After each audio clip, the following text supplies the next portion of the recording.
Aí você fala, Manny, mas da onde tá vindo esses números? É número 400, é número 200, é número 201. Existe uma coisa que são os códigos de status HTTP. E se vocês quiserem, então eu não vou entrar nesse mérito agora, óbvio, se vocês perguntarem eu posso falar um pouco mais sobre isso. Porém, entenda que cada um desses códigos significa alguma coisa. Então, por exemplo, ó, a gente viu o 201 aqui, ó, a gente viu o 201 e o 201 ele é o created. A requisição foi sucedida e um novo recurso foi criado com resultado. Esta é normalmente a resposta enviada após a solicitação do quê? De um post. Ou algumas solicitações PUT também, tá? Depois eu falo sobre o PUT. Interessante, né? Legal, perfeito. Só que tem um monte de código. Aí você fala assim, nossa, menino, vou ter que aprender todos esses códigos de status? Não, fica tranquilo. Eu vou falar para vocês os códigos que vocês precisam mais se focar, tá? Obviamente, não são só esses que são utilizados em todas as empresas, porém esses daqui são os principais de longe. Então a gente tem os códigos 100, tá bom? Né? Começando com 100, eles são respostas só informativas. Então, ó, no caso aqui, o 100 é essa resposta provisória indica que o cliente deve continuar a solicitação e ignorar a resposta. Então, assim, saibam que, principalmente eu, nunca trabalhei muito com as respostas 100, tá bom? As respostas 100 não são muito utilizadas, tanto quanto as respostas 300 não são tão utilizadas. Então eu diria, para no começo você se focar nas respostas 200, nas respostas 400 e obviamente as respostas 500, que eu já vou falar o porquê que é tão óbvio, tá bom? E olha que legal, as respostas 200 são respostas de bem-sucedido, então são coisas que deram certo no sistema. Então, por exemplo, eu consegui criar um usuário, eu consegui fazer solicitar a lista de usuários, por exemplo, ó que legal. Se a gente vir aqui ó, no GET, olha aqui, a gente tem o status 200, que é o status OK. Ele é um status bem padrão, inclusive muito, muito utilizado, tá bom? A gente tem o status 201, que é o created, que é muito bom de ter também, né? O 202 não é tão utilizado, mas você pode encontrar sim no dia a dia. E no caso do 204 é no content, por exemplo. Então é um 204 na qual ele tá afirmando que deu tudo certo, mas não tem nenhuma resposta para você pegar, tá? Pode acontecer. O resto dos 200 aqui, eles basicamente aqui eu quase nunca utilizei.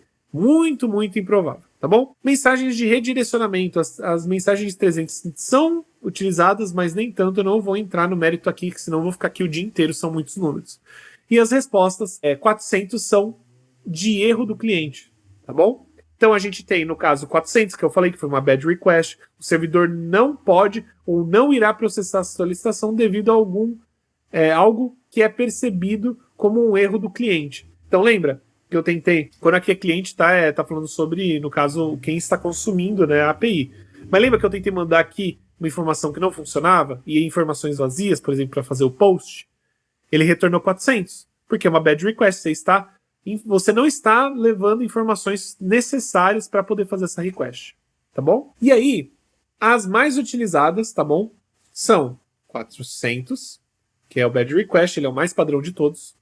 401 é unauthorized, então, por exemplo, você tenta fazer alguma solicitação e vamos dizer aqui, a gente nesse sistema tem que falar se a gente é administrador ou não.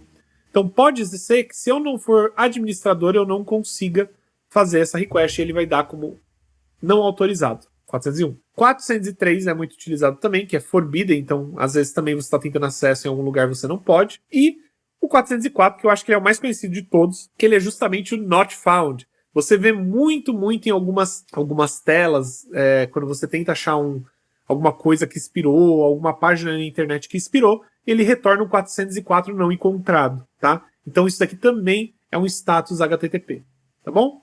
E olha que legal, aqui no Swagger, a gente ainda por cima tem aqui o 201, a gente tem o 400. Vamos tentar fazer um delete? Vamos fazer um delete. Eu vou deletar esse meu usuário, então aqui, ó. Primeira coisa que eu vou fazer, tá? Vamos fazer um get, só que esse get vai ser de usuários e a gente ainda vai passar o ID do usuário, tá bom? Então, ó, vamos ver como que a gente faz isso. Ó, então a gente faz um ID, a gente tem que colocar string, que é o ID do usuário. Vamos ver qual que é o ID do usuário que a gente criou? Tá aqui, ó. Perfeito? Quando a gente fez a criação, a API fez o favor de devolver pra gente o ID. Vamos copiar. Vamos fazer aqui, a gente vai adicionar um parâmetro. Eu acho que é parâmetro. Deixa eu ver. Na verdade, a gente pode tentar colocar aqui na frente da barra. Vamos ver se assim responde. Eu não tenho certeza se é parâmetro ou não. Aqui, ó, legal. Só de colocar aqui na frente de usuários o ID, ó, ele respondeu justamente o meu usuário. E me devolveu, inclusive, o ID, tá? Olha que legal. Vamos, então, fazer o delete desse cara? Como que a gente faz? Ao invés de usar o get, né? Porque aqui eu estou pegando só esse usuário, estou colocando esse cara aqui exatamente aqui. Vamos ver como funciona o delete. Ou melhor, ao invés da gente fazer o delete, eu vou fazer o put, tá bom? Como que funciona o put? O put, você vai fazer uma alteração, lembra disso? Ó? Não é permitido cadastrar usuários com e-mail já utilizado. Caso não seja encontrado usuário com ID informado, é realizado novo cadastro ao invés de alteração. Então, olha que legal, o put aqui ele também é utilizado para fazer esse cadastro, tá bom? Porém, o que a gente quer fazer? A gente quer alterar as informações do meu usuário. Quais informações que eu quero alterar sobre o meu usuário, tá bom? Então, vamos criar um novo aqui, ele vai ser um put, tá bom? Legal, ó, já coloquei inclusive aqui o ID. E vamos tentar fazer uma enviar sem nada. Então, ó, a gente não tem body, a gente não tem parâmetro, não tem nada. Vamos tentar enviar. Obrigatório. No caso aqui, ele está dando a mesma resposta, né? Um bad request 400. E ele está dando a mesma resposta que antes ali no get, tá bom? Ó, galera, agora a gente vai fazer uma alteração desse usuário. Então, como que a gente faz para alterar esse usuário? Temos aqui o nosso JSON. Vamos passar aqui as informações agora que a gente quer do nosso usuário. Então, deixa eu pegar aqui no post.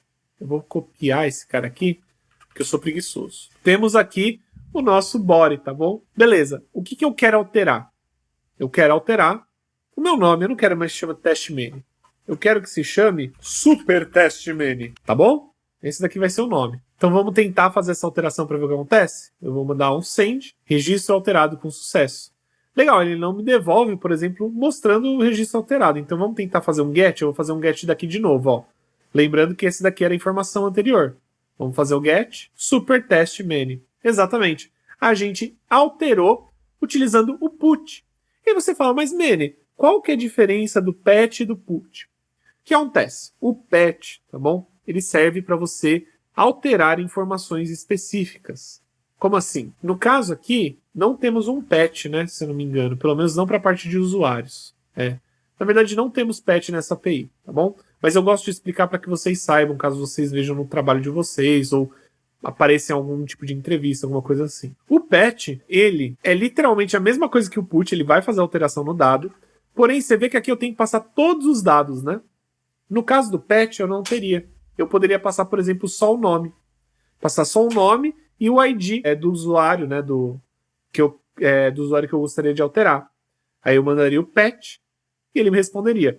No caso, aqui, ó, se vocês verem, eu tentei mandar o pet e ele falou assim, ó, não é possível realizar patch. Acesse ServerRest para ver as rotas disponíveis e como utilizá-las. Então, aqui no caso, é literalmente, né? Ele pede para você dar uma olhada aqui nas rotas, né? Isso aqui também é chamada de rota, ou endpoint, tá bom?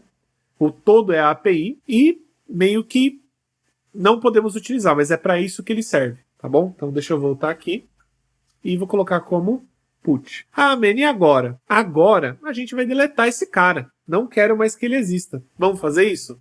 Vamos lá. Vamos fazer o delete desse cara. Delete. ServerRest, né? A gente vai pegar aqui o mesmo URL e colocar o ID. Vamos dar uma olhada como que tá a documentação? Ó, aqui a documentação.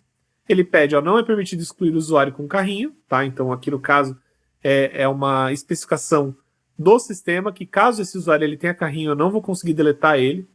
Tá bom? E a gente tem as respostas que ele tem. Então ele pede para que você passe o ID e ele tem as respostas que vai ser resolvida, né? Então 200 caso você conseguir deletar com sucesso ou 400 caso não seja permitido porque o cara tem carrinho, tá bom? Então vamos lá. Peguei aqui meu ID, coloquei, mandar um send, registro excluído com sucesso. Vamos ver o que acontece agora quando a gente tenta dar um get nesse ID? Olha que legal. 400 bad request, usuário não encontrado. Tá bom, galera?